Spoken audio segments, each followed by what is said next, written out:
Don't you go up in my room, Twyla. Don't you go up in my room. Come here.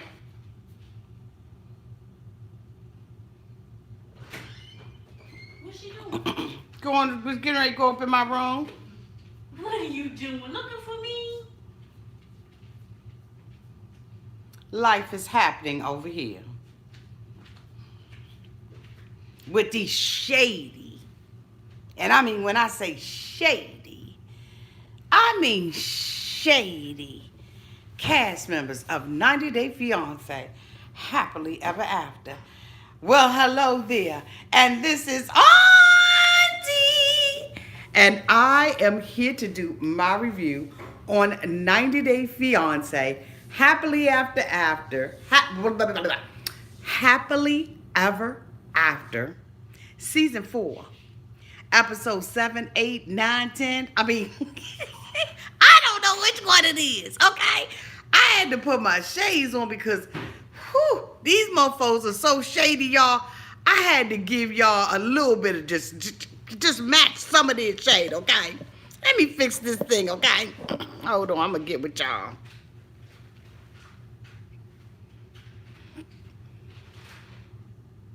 Yes!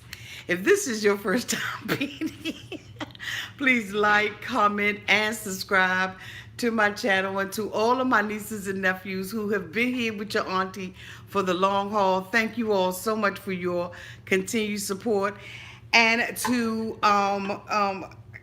like, I don't even know where I'm at. These mofos are so shady. Y'all, let's go ahead on and get into this episode. I'm trying to fix this lighting. Hold on, let me fix this lighting over here. Okay, that looks a little better. Doesn't make me look as yellow. You know what I'm saying? I don't want to be sitting out here looking yellow. I mean, I want to, look the way that I'm supposed to look. Hold on, I'm just making a few little adjustments. Hi, everybody. I'm back. Okay, y'all. After watching 90 Day Fiance Happily Ever After and watching it in comparison to 90 Day the other way, there is no comparison, okay? These new mofos that we have been looking at are exciting, but guess what? We're going to go ahead and finish this series, all right? Because we got started with it, so we're going to finish. Also, I'm going to let you all know whether at the end of this video, whether or not I will be doing the review on Smother based on your votes. So let's start this episode off with these trifling mofos, Ashley and Jay. So we see that Jay's family is still here from Jamaica. And, his sister Poochie and the brother Uchi. Or Wauchi. Or whatever you want to call them. They're here. And it's Christmas time. It's Christmas time in the city. Hear the bells go ring-a-ling-a-ling-a-ling-a-ling-a-ling. Hear them ring. They know it's not Christmas time. But anyway, when they were taping, it was. So we see, them going out and, they're going out to go and get a Christmas tree. Jay said in Jamaica, they had a Christmas tree, a cardboard cutout of a Christmas tree. And that's what Christmas was to them. I don't know where they hung their stockings. I don't know where they had their mistletoe. But damn it, he said they had a cutout piece of cardboard and that was Christmas, a Christmas tree for them. So this is his first experience here in America, having his first Christmas with, his family here. And so they go on and cut a Christmas tree. Jay seems to be in good spirits, but his sister has recognized that there's some things that's going on with Jay. All right, and so they go and they, find a Christmas tree and all of that good stuff. And then, they come back to the house and, basically they, start fixing the Christmas tree up. Well, according to Ashley, the kids are with their father. But I don't know why I heard a little rumor mill. I don't know if it was a rumor mill or what the hell it was, that they always stay with their father. But anyway, I digress. So it could have been just a rumor. So she said that she's not going to put decorations on the tree. Although his family is here and this is their first year experiencing it, she's not going to allow them to put decorations on the tree until her children come back home.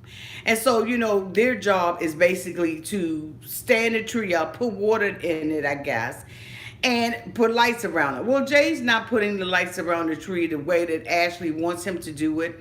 Because damn it, he had a cardboard box. So, she says she's a perfectionist, and she begins to start telling Jay how to put, the lights on it, that he was missing spaces and all that kind of stuff. And he's doing it for the enjoyment of it. He's never experienced it, and neither has his family. They're asking him, how the hell do we decorate a Christmas tree? Ashley, being the butthole that she is, had a motive for, in my opinion, for flying the family out here anyway. Allow the family to be a family and to do what they came here to do. Enjoy the holidays.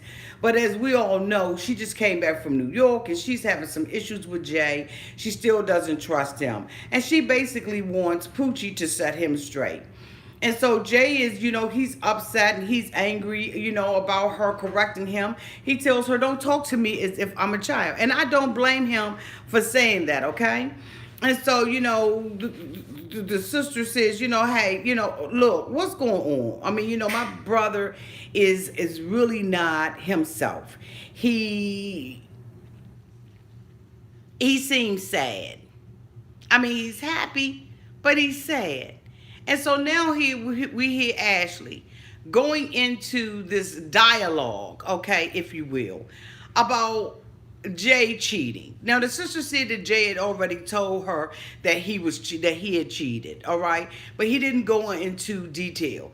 Ashley's ass gives us the details. How embarrassing! First of all, okay, for all of y'all that didn't see the episode and really don't give a damn about it, you just here because Auntie doing the reviews, and I love you for it. Thank you so much. Don't forget to hit that thumbs up button. Ashley goes into saying that, she suspected that Jay was cheating on her. And so this woman, okay, this woman pulls up the phone records, y'all. The phone records. And she starts going through the phone, to see who Jay has been calling. She spots out one number.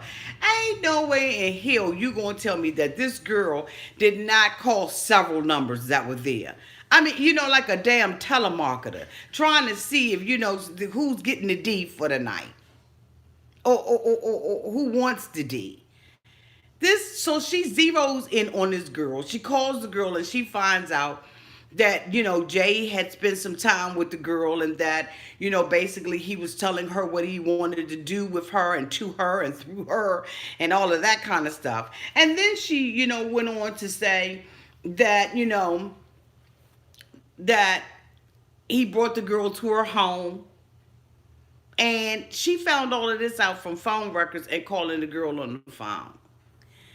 But not only did she say that she did that, she also said she had a damn tracker on his phone. Did she microchip his ass? Did she microchip his ass? She said she had a microchip on him.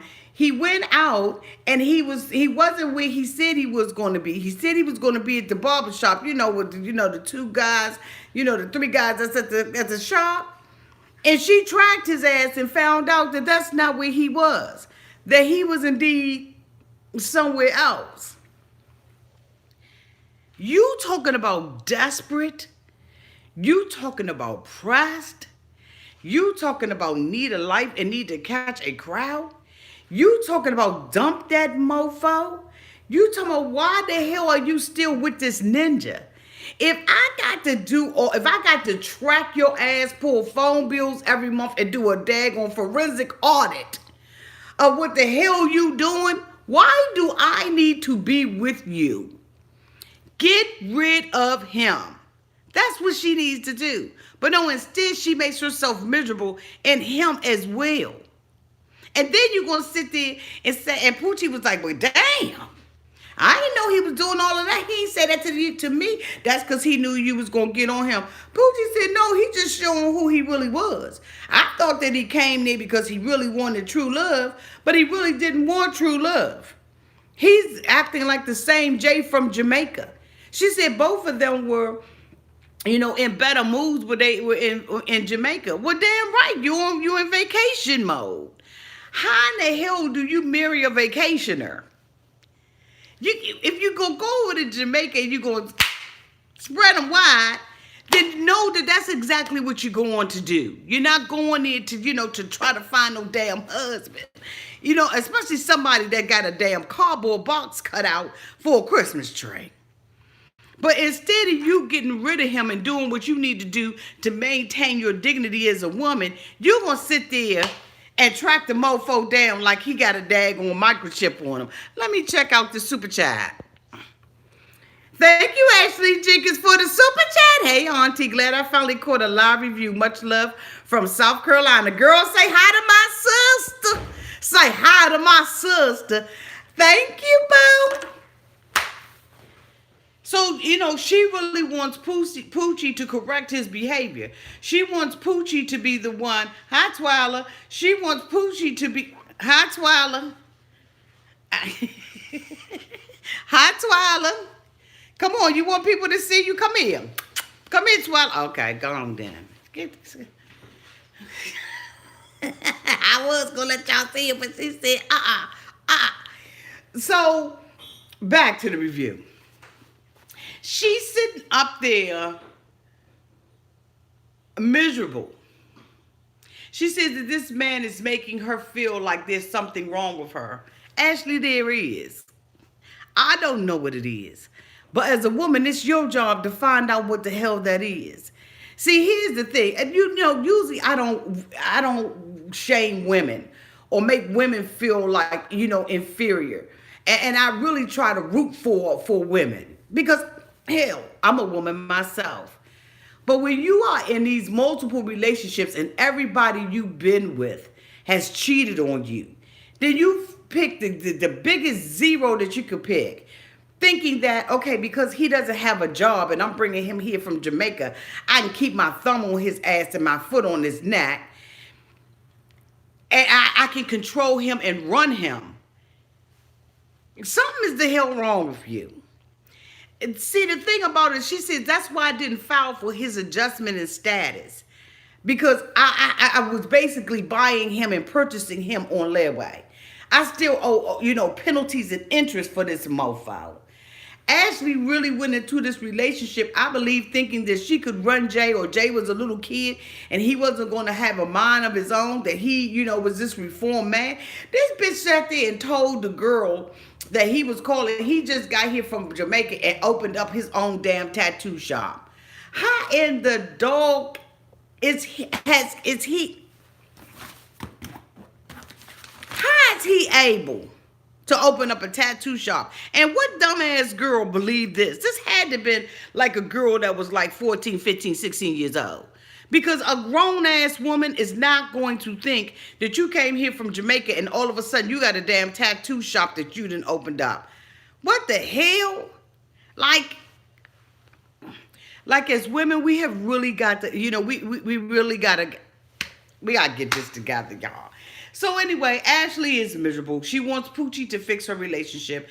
She wants her to act like the mother and spank Jay's ass because Jay is out there cheating. No, you need to go head on and woman up. Pop your bra strap and do what the hell you got to do to get rid of Jay. Now, if all of this stuff that y'all was doing, out there on Instagram was fake and phony and all of that kind of stuff, don't bring Poochie over here to get Poochie to do what you need Poochie to do as far as it relates to, what the hell ever. The next thing we see is Colt's dumb ass. Colt and Debbie is sitting up there. Okay, so Colty then had an argument with Larissa. We saw her when she called him a pussy and basically said that this is what I'm going to do. I'm going to get a shirt, and on the shirt, I'm going to put my husband is a pussy on it. Okay, was it disrespectful? Yes, it was disrespectful, but it was funny as hell. So on the aftermath of everything, Colty's sitting in the kitchen, saying, I can't believe that Larissa is going back. This is the Larissa pre-fight. You know what I'm saying? This is the Larissa 1 hour before we went down. And he's like, I just want Larissa and my mother to get along, okay? But we done got a slot machine in the middle of the problem. All right. So, they got a little, so Colty goes upstairs. Mommy is up there rubbing and brushing Cookie. This is Mommy's nightly routine. That she sits on the bed and brushes Cookie. So Colty comes into the room and says, Mama, I'm sorry that I disturbed your your rubbing brushing session with Cookie. How you doing? So Mommy Debbie was like, I'm doing I'm all right. I mean, where the hell is Larissa? So he said, we arguing and everything. And so Mommy Debbie was like, that ain't nothing unusual. Next, the hell else you gonna tell me about her? At the end of the day, Colty is trying to talk to Mama Debbie about the slot machine. Because if we remember on part 1, Larissa wants Debbie to get rid of that damn slot machine that she got sitting in there. Debbie says that the reason why Larissa is doing this because Larissa wants Debbie out of the house. And if she can start removing her stuff little by little, slot machine by snowman, then she can get rid of everything that reminds her of Debbie. Okay, so, who mad at Larissa? A woman got to do what she got to do. The thing about it was when Larissa came and moved here, Debbie said that she wanted Larissa to feel comfortable, that she wanted her to feel like it was her home. Now she's sitting up here trying to manipulate Colty into saying, Mommy, I want you to stay, by saying, Colty, I want to move out. So Colty was like, you want to move out? What you mean by that? So Debbie was like, y'all don't want me here anyway. I ain't never heard Colty say, yes, we do, Mom. But basically, Colty was like, Mom, come on, the slot machine ain't a big deal. So Mama Debbie was like, so what you said? You want me to get rid of the mofo too? Colty said, look, basically, I want some ass.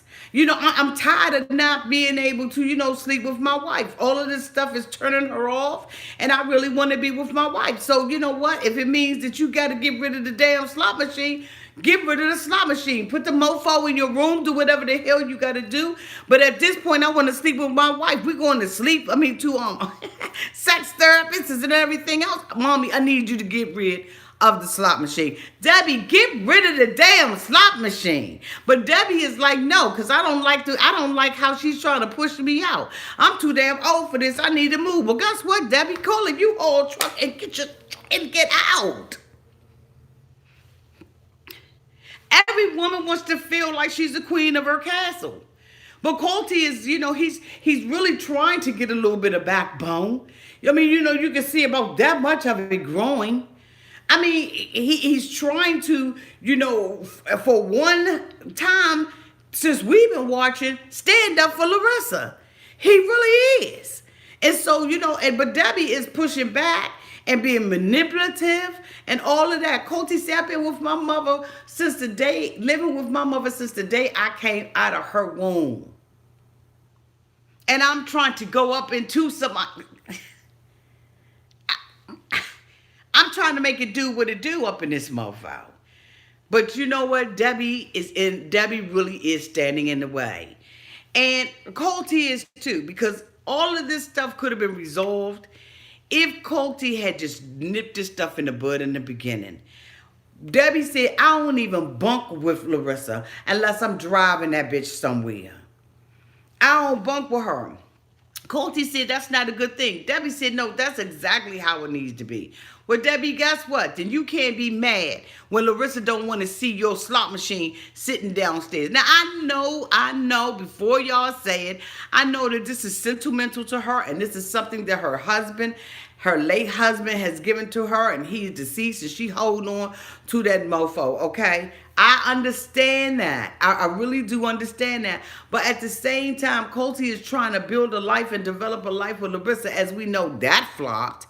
But you can see the frustration of Larissa. Doesn't make it right, doesn't make it wrong. I'm just saying, the bitch couldn't live with me. Point blank and simple. First of all, you rubbing cats at night. I don't have time for all of that dander and all that stuff to be around. I mean, God bless you to the people that love cats, but I'm just not a cat person. I'm so allergic to them. I don't know if I'm allergic to the head or dead. I don't know what the hell, but they make me itch real bad. And if I'm around them long enough, I got to take Benadryl. So I know damn well I wouldn't eat nothing from Colt's house. I wouldn't drink nothing from Colt's house, and I would never go in Colt's house because I would have messed around and had a fat ass asthma attack, and I ain't never had asthma a day in my damn life. Okay. But anyway, at the end of the day, Colt we see him trying to step up to the game. Is it too much, too little, too late? Yes, it absolutely is. It's too late. But at least we see that he was trying to make the effort to get, the relationship together. Then the next couple that we see, okay, is, let me think of which one I want to do first, y'all.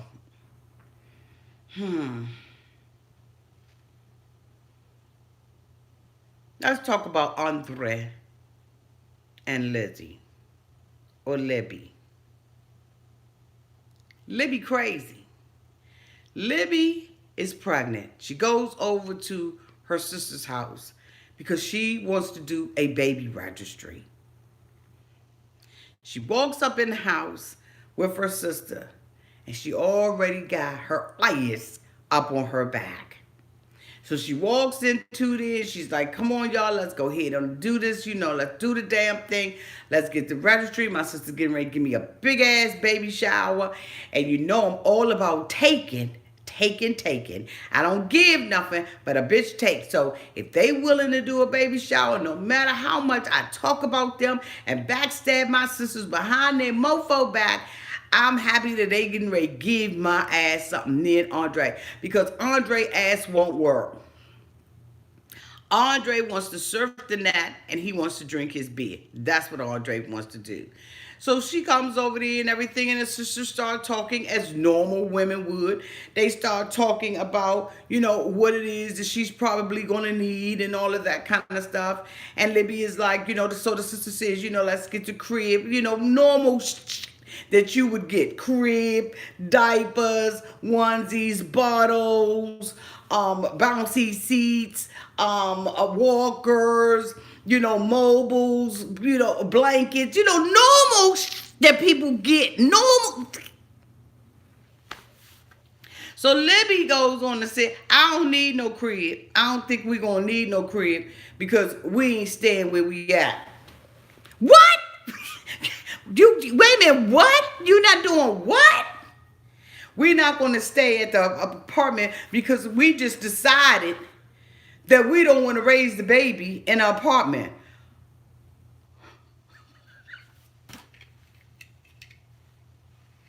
The shade of it all. Bitch, you was just in a house. Matter of fact, you was in a house that was free. All you had to do was cut the grass and fix the cabinets. You was just in a house. And you sit there and tell your sisters that you don't need a crib because you're not going to stay in the house? You in an apartment, you decided that now you need a damn house again? Like, where is all this money coming from? So the sister was like, what the do you know that you're going to have to pay in order to break the lease? Yeah, I mean, we're going to break the lease. I mean, what? Andrei decided that, now he don't like the damn apartment. So the sister said, where this money coming from? Here's the thing. I don't care if you're living up underneath a bridge. Bitch, you need a bed. If the baby don't need a bed, then you don't need one. Where the hell is the baby going to sleep? Did she mean to say that the baby was going to sleep in the bassinet? I don't know what the hell she's talking about. Like, because you can't put a newborn baby in a full-size bed if you get multiple. Like, what the fuck is she thinking?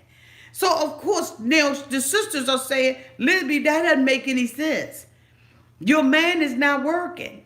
Where, and so the sister was like, the bitch only drove the truck one day and decided that all the schooling and all the money that it took and required for this mofo to get training to be a CDL truck driver, he done just took that and threw that in the damn trash. And then Libby got an attitude because her sisters are saying something to her and was like, you can't use daddy's money to do what the hell you want to do. What the fuck is wrong with her? So she's mad with the sisters and gonna sit there and tell the sisters to back the hell off. No, we're not backing off. Because you know what? You the one, where this money come from, you gonna go to daddy with it. You gonna go to daddy and ask daddy for money. And she was like, well, you know what? I don't plan on asking daddy for money. But even if I did, it wouldn't be none of your business. The sister said, the hell if it won't. The hell if it won't.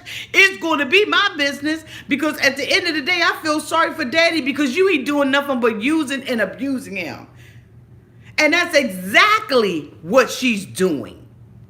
The sisters was like, we're going to talk about that mofo from here to eternity. He's a raggedy piece of shit.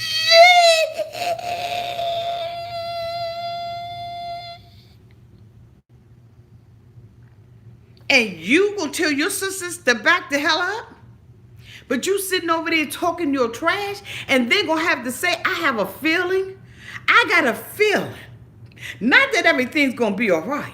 But that I talk too much to my sisters about my raggedy piece of man from Moldova. This she gonna walk about the house. So she walks about the house and think that she's going to get in the car with Andrei, who's going to be, sympathetic to her need, who's going to care about her being angry and hurt. When he said, don't traumatize me with your pregnancy. This is the same mofo that you want to sit in the car with and share your...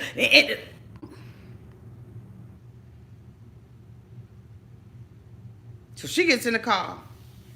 She makes a decision that she's going to get in there with an attitude. Oh my God, they make me so mad. I'm just so sick of it.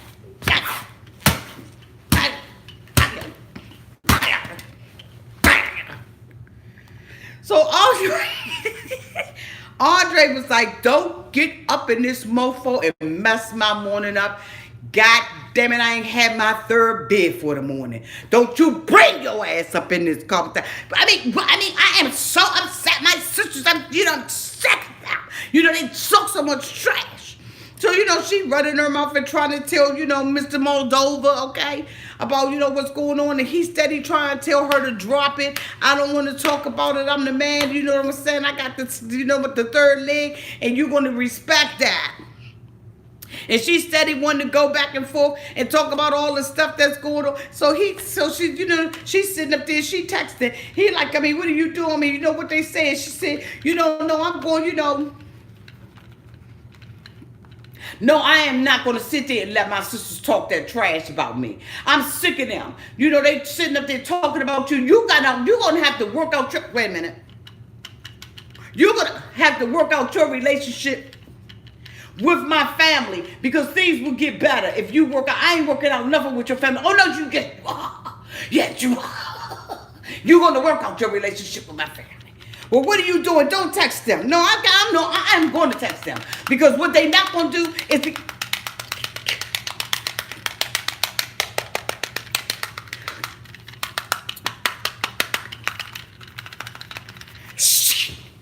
that mofo snatched that damn phone up on her hand and said, you ain't texting no more. Man.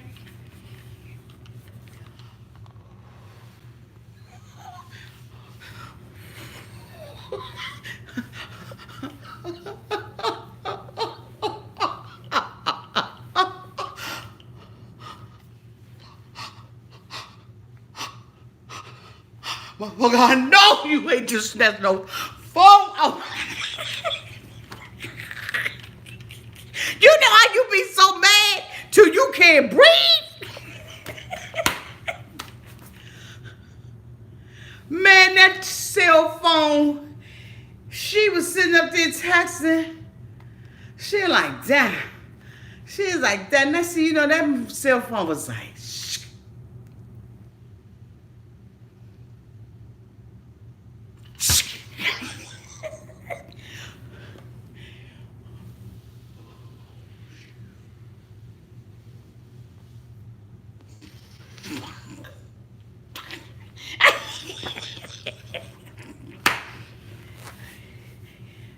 emergency brakes, skid marks on the street would have been all they saw at the wreckage. We, me, him, and the baby would have been skidding our asses all up and down that street, Beltway, Highway, Parkway. This mofo told her, I told you not to text them. She sent up in there and told me, give me my phone back. Now! Anytime you got to say now more than one time, you have already lost. Because I'm telling you right now, action got to come after now. When a bitch don't understand what now mean, the next one is an action. She got, let me tell you something. That mofo snatched her phone up out of her hand so violently that he almost snatched every hair off her head. It shocked her. She was negotiating with this mofo to get her phone back. Give me my phone back now, Andrei. That whole mofo name would have turned into Antonio. It would have been a whole Anthony. Avant. That mofo's whole identity would have changed by the time I got to snatching his ass. And I don't care how many muscles you got up on you, mofo. We going to battle in here. Andrei told her he would give her the phone back if she said. He gonna wave the phone in her hand. She tried to snatch the mofo. He snatched that joint back like that. Like that. The only thing he didn't do was back smack the taste buds out of her mouth. And then she gonna say this mofo was rude. And don't you ever snatch no phone out my hand like that again. That ain't enough. Because she said, give me my phone back now one too many times. We have all been talking about this mofo appearing to have violent tendencies. And if we didn't see it before, we sure saw it in that car. Ain't no way in 4 hells he would have ever snatched something out my hand like that. And we would have been still riding in the same car. Ain't no way. Andrei has crossed the line. Andrei is now Andrei from the hood. Because this is the first time in his life that he ever got bitch smacked while riding in the car. Elizabeth told him that he needs to allow her a time to vent. And he don't get mad at the same time. Boo, he is a ticking time bomb. A ticking mofo time bomb. Let me look at this super chat. Hi, Kiki James. Thank you so much for the super chat. Thank you, Auntie, for the laughs, even when it's serious. These people are cray-cray. Yes, they are, Kiki James. Thank you so much for the super chat, love. I would have. Now, I know some people might be saying, Auntie, what good would it have taken for you to get hurt in the car? Auntie, what good would it have been if y'all was going 75 miles per hour and you just snatched that car in the park? You know, just snatch that emergency, just on that emergency brake. It may not have been a wise thing to do. But I'm telling you right now, what wasn't wise for him to show me will be for him to show me that he has violent tendencies towards me. See, it's one thing for him to bump his gums and to talk all of that jickety-yang, yak. But it's a whole nother thing when you start putting your hands on stuff. Because today it's the phone. Tomorrow it's my face. Next week it's my arm. You understand what I'm saying? Because violence begets violence. And ain't no way in the hell that you would have snatched a... the only thing that she could wrap this up to was, I seen another side of Andrei and I didn't like it. He was rude. No, that mofo crossed the line. And he wouldn't have never, even if I had made a decision, y'all, not to pull the emergency brake and just about eject both of our asses up out that car, he wouldn't have ever saw me again. Because I'm going to tell you right now, when a mofo don't care nothing about you and you pregnant, and anytime you want to say something to him, this mofo talking about you trying to traumatize me with your pregnancy. She sat in the car and she told him, your baby is going to be raised in a negative environment. He told her not to say that, but it's the truth. Because first of all, you wanted to be a truck driver. Now you want to be a handyman. You got somebody that's offering you a job and you can't reduce your pride enough to take care of your damn kids. He's the type of mofo that will have Elizabeth out there selling ass before he will get up out his job, off his butt and get a job. This girl is in as much trouble as we have been saying over the last couple of seasons, y'all. This bitch is in trouble. She is. And her sisters know it. And that's why they are concerned about her. And like the sister said, Lizzie, you was giving advice too. We all giving advice. You got this raggedy mofo that's not doing anything. You coming over here complaining and spending up daddy's good or hard-earned money. Now the other sister said that the daddy used to be a trucker. He did what the hell he had to do. Now I don't know if she got the same daddy or not. But you know, she said everybody in the neighborhood liked their asses. But I mean, I saw some stuff where they had a couple of, records and stuff. I mean, I don't know. But, for the most part, this is a good family. And like she said, there are a whole lot of people that got families that don't give a rat's behind about them. So really, she is blessed. I know that the nagging can get to be a bit much. But think about how many of you, how many of us, how many of me got family members that you ain't talked to in umpteen years and don't even half-ass know you exist unless you at a mofo funeral. Come on, let's tell the truth about here in God's house. You know how many people don't have family to support them? And here you got more than enough family with open arms. And she going to sit there and say, y'all didn't support Andrei from the beginning. Bitch, all of them help you with the wedding. You ain't had no money. You didn't have anything. Who do you think was helping you pay for all of that stuff for Andrei when your ass got here? Your daddy got you a daggone bed. Your daddy came walking through the door with a bed. So you can, on. Come on. Come on here. Ain't got no damn shame. Ain't shame or nothing. And you got the nerve to be sitting there ungrateful. And some people might say you deserve everything you get from Andrei. Andrei. And she gonna sit up in her sister's house. Andrei. And like the sister said, this bitch think he better than somebody. He ain't better than nobody. He ain't got a pot to piss in, nor a libby to throw it out the window for him, because the bitch ain't even got a window, and every time he get one, he want another one. What the is he?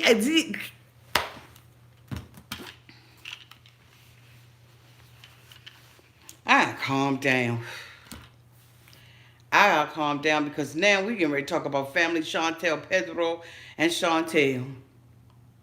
Boy, if Miss Lydia did not show her ears today. If Miss Lydia didn't show her... So Chantel is riding in an Uber with Pedro. They look like they got 3 car seats in the truck between them. They ain't sitting beside each other. They ain't romantic. I mean, nothing. No physical contact, nothing. All Pedro want to make sure is that Chantel respect his mother. That she treats his mother with respect. Let me tell you something, mofo. When you get to be grown and you out there on your own, respect is mutual, boo. Trust that. Now, Lydia and Nicole, They got some problems with Chantel, and Chantel got some problems with them. But Chantel was like, even though I feel like I'm going up in the mofo lines den, I'm about to get me an interpreter for this mofo. She said, I ain't walking up in this shiznit without an interpreter. Because them two little hoes, you know what they do? They talk real fast because they know I don't understand it. And what they ain't gonna have me doing is walking away in a white dress this year, talk about bitch ass whore. Chantel said they ain't gonna make me do that this year. This time I'm coming on. I'm walking in the lines then, but damn it, I got my mighty speedy ass interpreter for me in case they get to talking real fast. So Chantel gets to the, they get to the house. Pedro tell her, look, be respectful of my mother. Have respect for my mother. That's all I'm asking you to do. You have a conversation with her. Chantel said, I want that bitch to be respectful of me too, Pedro. Pedro, he wants her to compromise and everything, but he don't compromise. But anyway, I digress. They get, to the house. They introduce themselves and everything. They walk on upstairs. Mama Lydia thinks she ready for Chantel, but what she don't understand is that Chantel is ready for her. She don't understand that Chantel is Karen's daughter, okay? Chantel came up in that joint representing Georgia, okay? She was representing the peaches. So Chantel sat up there, and everything with her interpreter and everything. Pedro sitting up in the middle, and Lydia's on the chair. So Chantel was like, you wanted to see me? You want to see me? What's up? You want to see me? I'm here. What? Knock my mama off my shoulder. Y'all remember that? People that grew up in the 60s and the 70s. You remember? And when you wanted to fight somebody, you told them, knock your mother off your shoulder. You put a stick up there, whatever you could get to balance up on your shoulder. And you was like, if you knock my mother off my shoulder, then that means that we ready to fight.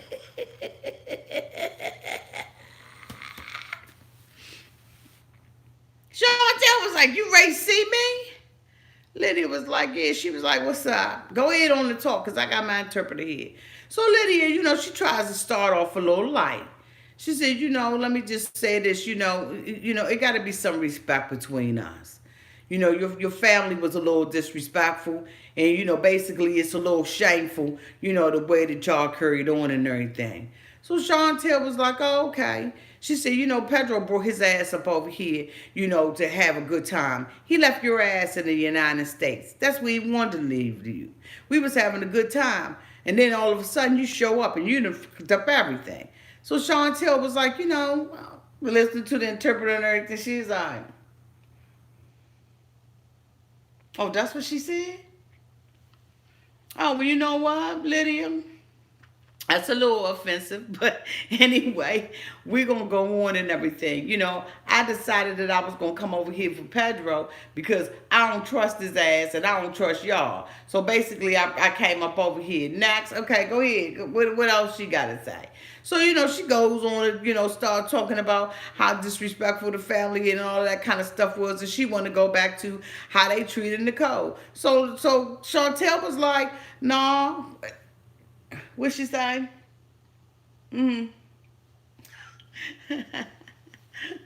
No, what we not going to do is talk about the past. Pedro said, oh, no, hell no. Yes, we are. Oh, yes, we are.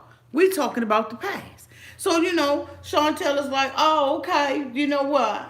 So Lydia was like, you and your family and everybody, y'all was disrespectful. Your son, y'all, your brother popped off and all that kind of stuff. And so Chantel was like, I don't need no interpretation. I can hear what she's saying.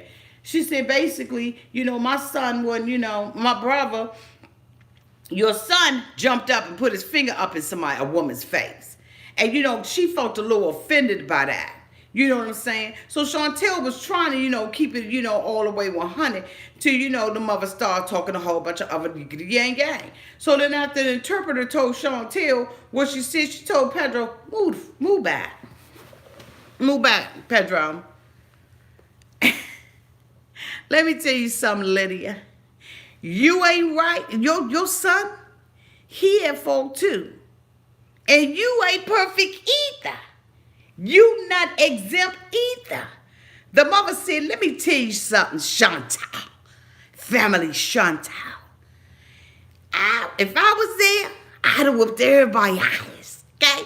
I'd done whooped everybody's ass up in there. I'd have started with your mother, your brother, your sister, your daddy, your grandmother, your grandpappy. If I was up over there, I'd have whooped everybody's ass. The mama was counting down like it was New Year's Eve and the ball was dropping. She was like, I would have whooped your cousin Enrico's ass. I would have whooped everybody's ass up in there had I been there. Because what you not going to do. Chantel said, let me tell you something. You wouldn't have whooped nobody's ass.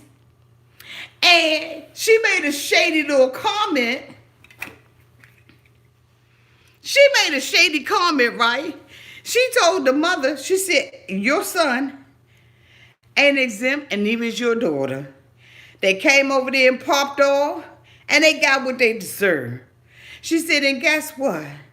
You don't have to worry, honey, because I ain't going to flip your table. Okay? So the mother was like, flip my table? Damn, you mean flip my table? Pedro said she talking about me because I flipped the table. The mother basically told Chantel I'd have whooped everybody's ass up in there. Chantel was done at that point. She told the mother, you ain't no better than my family. Your kids ain't no better than my family. And you know what? I ain't got no love for neither one of y'all either. She turned to Pedro and said, and Pedro, get your mother stuff, pack your bag, because we're going to stay at the hotel.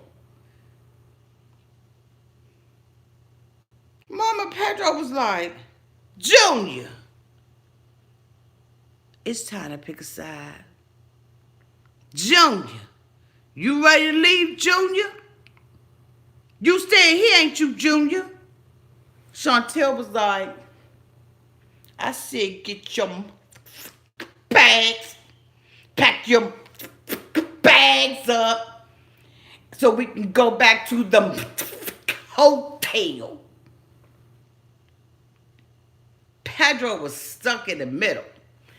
Doom, doom, doom, doom, doom, doom, doom, doom, doom, doom, doom, doom, doom. Pedro's like, my mother, my mother. My sister, my sister. Mama, I love you. I really, really do. But I find myself here in a dilemma. Now, if I stay with you, which is what I really want to do, I'm going to mess around and not be able to do nothing. See, I already had a couple of lap dances. And I held myself off, and I need to be with my wife. Chantel, I don't really bunk with you either. I figure that, you're over here, what the hell? You where my bread is being buttered at. You don't bite the hand that's feeding you. At the end of the day, I got to take my ass back to America. Because that's how I take care of you, mama, right? All them zebra chairs and everything. You got the new cabinetry and, Nicole's living her best life, and still wearing her cheapest wet and wild lipstick. So, mama, I'm going to go on home. I'm going to go on back to the hotel. Chantel was like, that's what I thought. That's what I thought. Let me tell you something. Y'all, these mofos are out of control. Chantel, family Chantel, Pedro, family Pedro, Lydia and Nicole ain't never gonna get along. Because they have already had too many things. Like Chantel said, I ain't here to place blame on nobody. I ain't saying that Pedro wrong, and I ain't saying my brother wasn't wrong. Everybody was wrong in the situation. And Mama Pedro, Lydia, you ain't no better than nobody. She said, no, Wink, wink, wink, wonk. Wink, wink. Pedro was like, wait a minute, hold up. Her voice went on.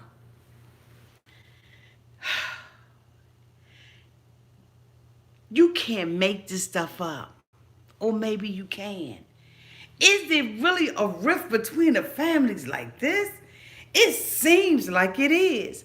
Mama was counting down all the mofos' asses that she was going to whoop. She told the interpreter, make sure you got them ears clear. Because I want to make sure she understands what I said. I said, I'm going to kick your mother, kick your mama's ass. You're that. At that point, those fighting words, you know, and Chantel made the right decision by cutting that conversation off. And like she said, when she's around Pedro, she don't feel like Pedro backs her up. So she out there swinging and windmilling out in she's out in the Dominican Republic windmilling. Okay? By herself. Even though she knew she was going into the lion's den. And she may have gotten eaten up. Chantel said, I ain't going down without a fight. I'm here to spend time with my husband. I'm going to spend the time with my husband that I want to spend with him. Even though she did wrong. Because anytime you got to trace a mofo's phone, you got to buy an airplane ticket to go and follow a mofo to another country. You can't file for a status. You got a tracker up on the mofo like he's a dog or an animal that's microchipped. You don't need to be in a relationship. Period. None of them. Anytime Colt got to have Larissa up underneath his lock and key. And the only time that she can go somewhere is if cat lady Debbie stop rubbing Cookie long enough to take her out where she need to go. You don't need to be with her either. When your wife is sitting up there talking about getting rid of the slot machines, come on, Debbie, ka-ching, ka-ching, get rid of the damn slot machine. It is what it is. Y'all, that's my review of 90 Day Fiance. Season 4, episode 7, 8, 9, and 10. Damn it, I don't know which one of these. TLC has gotten so... that they got so many releases, an early release, a last week's release, a release of a released. You don't know what the hell episode you want. I done seen so many damn numbers on people. On the little bootleg copies of the daggone show. I don't know what the hell episode I just reviewed, but damn it, I reviewed one of them, okay? And I think it was Into the Lion's Den Part 2. I hope that you all enjoyed it. According to popular demand, I will be coming out tomorrow to do a review of Smothered. Smothered is a new show on TLC that shows the relationship or the overbearing, too tight, like I don't know what to even say about it, but it is a show about mothers and daughters and their relationships and just the craziness of these particular 4 moms and 4 daughters. You all have voted, and it is very clear that the majority of you all who voted do want to see me do Smothered. So I will be coming out tomorrow and doing that. On Friday night, y'all, Love or Life After Lockup is on. And yes, Saturdays, you will be getting a review from me. I do not. My cable provider does not provide WeTV. So I will have to go and search it out on YouTube or go on their We app, and I'll be able to look at it from there. If any of you all have early releases of it or whatever, you know where early release is, let me know what it is and you can get the review on Friday. But for right now, you'll be getting that review from me on Saturday mornings. I'll try to do it with my cup of coffee, okay? So the Love Life After Lockup is coming back, and I believe that is Tracy and Clint, Andrei and Nook Dog are back. Oh my God, I can't wait to review them. So Andrei and Nook Dog are back. I think it's Scott and Libby are on the show, and Sarah, Michael, and Megan are on the show. That show is going to be on Friday. So look for my review tomorrow on the new show that is out, Smothered. Thank you all so much for being here tonight. Thank you so much for all the super chats. I really do appreciate that. As you all know, that our past that have been with me for a long time, you know that I take that super chat money and I take the money from super chat and I bless it. I put it back in my channel, and I randomly choose subscribers to bless them with gifts. And so since you all are super chatting again, which I appreciate, I will absolutely be taking that super chat money and doing the same thing that I used to do when you all were super chatting me last year. That money goes directly back to the subscribers. Usually when I bless the subscribers, I bless them in silence.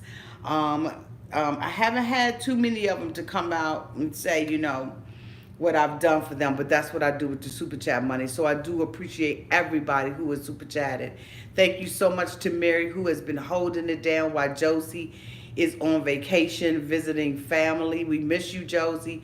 Mary, thank you so much for just being a steady and a constant presence on this channel. I really do appreciate you. Thank you for everybody who subscribed last night, and thank you for everybody who hit that subscribe button tonight. Thank you so much for the thumbs up, and just thank you so much, y'all, for being here for this review. I love you all to pieces, and have a great night until tomorrow.